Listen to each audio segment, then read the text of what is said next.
Okay, let's show you how to customize these wedding invitation templates. I've got Photoshop CS5 open here.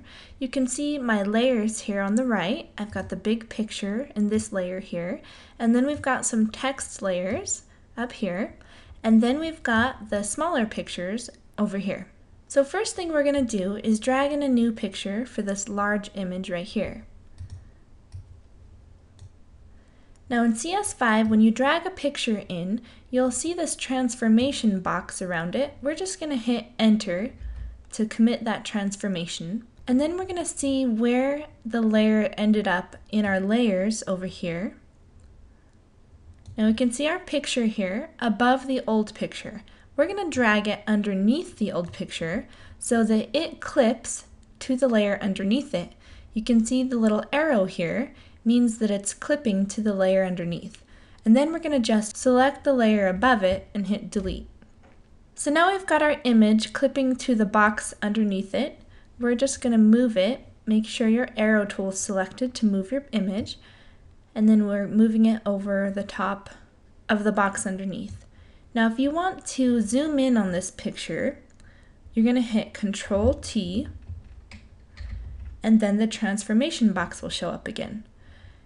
Now a lot of people make the mistake of transforming the image like this, which distorts it. So before you transform your image, make sure you always hold down Shift, and then when you transform the image, it stays in the proper dimensions.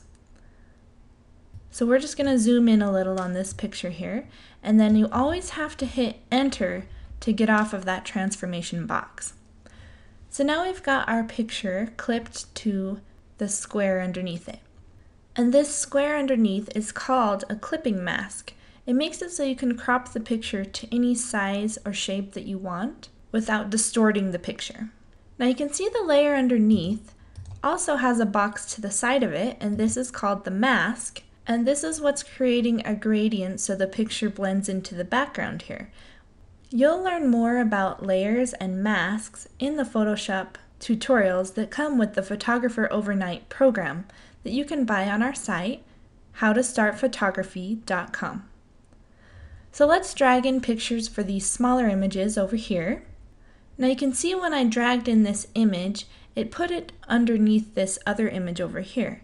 So we're going to hit enter first to get rid of the transformation box, and then we can move this layer where we want it. So we're going to bring it up here to the smaller boxes, and let's put it over this box here. So we've put it underneath the picture and above the box. Then let's delete the old picture,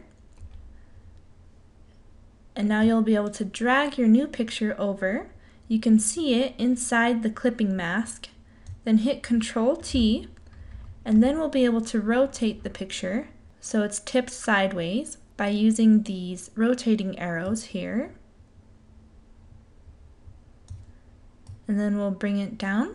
And if you want to nudge the picture just a little bit, use the arrows on your keyboard to move it. Then we'll hit enter to commit this transformation. Now let's grab another picture for this box here.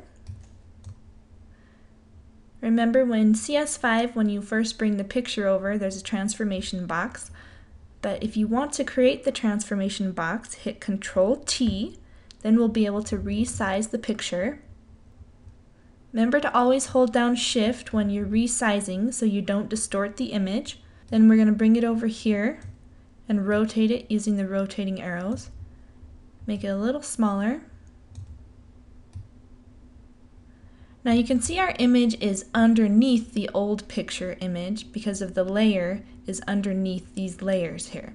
Now hit enter to commit your transformation before you can do anything, and then we'll drag the layer up over the box we're wanting to clip it to,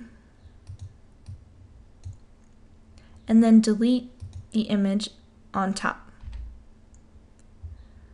So now we've got our picture inside this box and we can move it around. And then let's grab a last picture for this box over here. Again, CS5 creates this transformation box as soon as you bring it in. but if you want to create the transformation box, hit Control T, then you'll be able to resize your image to the size you want. And bring it on top of this box, use the rotating arrows to tip the picture. We're going to get it a little smaller, and then always hit Enter to get rid of that transformation box so you can move the layer to the box that you're going to clip it to. Always put it on top of the box and then delete the old layer above.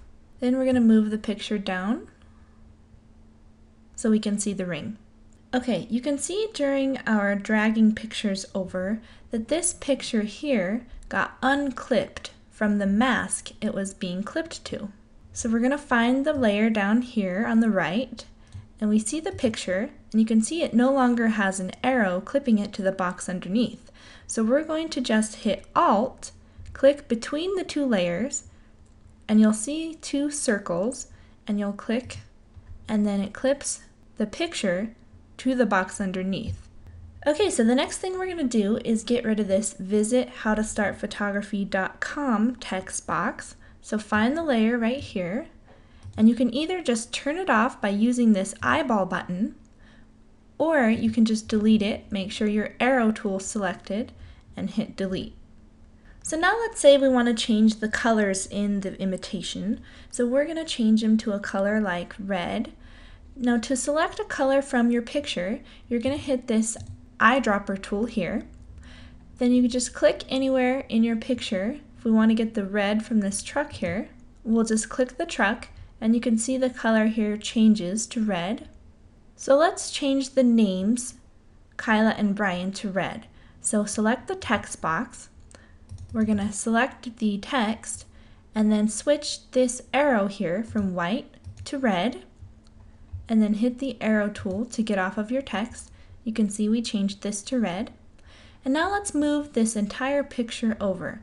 If you just select the picture here, you're going to see that you won't be able to move it because you're moving it inside the clipping box. Control Z will undo.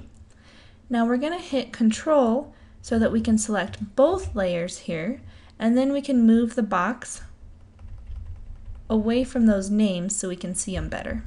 Now let's say you want to change the border of these boxes here. What we're going to do is come up to the box that the pictures are being clipped to and double click, and it's called a stroke. We're going to click on the color here, and you'll be able to change it to the red that we selected. Hit OK, then hit OK again, and now you can see the border is changed to our red color. Then we're going to double click the other box, click stroke, change the color here by clicking on the foreground color we chose, hit OK, and then you can see we changed the border of this box, and then double click this box, stroke, change the color to the red, hit OK, and now we've changed the borders on all three boxes. So now let's change the Kyla and Brian's names that are in blue to the red color we chose. You have to click the text tool here, then we can select the text. We're going to change by clicking the arrows here from white and then to red. Then always hit the arrow tool to get off of your text. Then we're going to click the text tool again to select the new text. Then switch from white to red. Click the arrow tool to get off of your text. And now let's change this blue border here to the new red.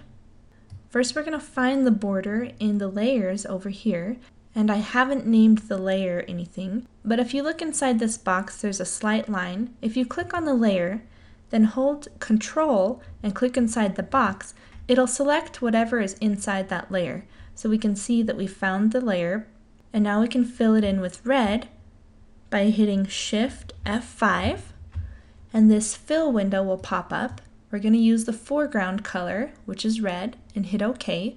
Now if this menu doesn't come up when you hit Shift F5, you can always go to Edit, Fill, and that same window will pop up. So you can see we've filled it in with red, and then to deselect, hit Control D, and now we've got a nice red line there.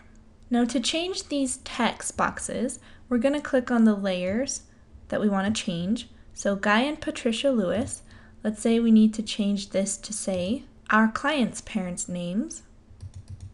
So we'll double click and then change this to John and Susie Smith, then hit the arrow here. Then we're going to come to the new text box, click the text tool again, select this one, son of Ray and Debbie Wright, and then hit the arrow tool to get off the text box. Now if you end up having a lot of text and you need to resize this so it fits, what you can do is select the text tool, select all the text, and then up here in this window you can change the size. We'll try 12, and then you can hit the down arrow to make it go smaller. And then let's change the text up here so we can make it smaller as well.